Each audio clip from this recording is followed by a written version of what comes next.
মা সেদিনকে বলছিল যে সিঙ্গারা আনতে পারতিস, দুটো সিঙ্গারা খেতে ইচ্ছা করছে। তো আজকে গেছিলাম মৃত্যুঞ্জয়, এই সবে সিঙ্গারা এসছে। তো সিঙ্গারা কিনতে গিয়ে একটা জিনিস চোখে পড়লো, কেউ দেখে বলবে এটা সত্যিকারের নারকোল মালা নয়।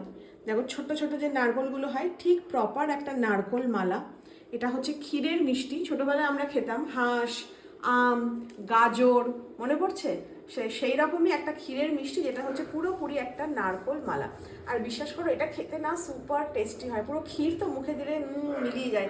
যেগুলো সেই বিয়ের সময় দেয় না, ক্ষীরের পুতুল, মাছ, কুমির, অনেকটা ওই রকম পুরো নারকোল মালা।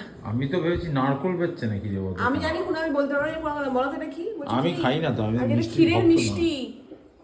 খেয়ে একটু বাইট দিয়ে দেখা।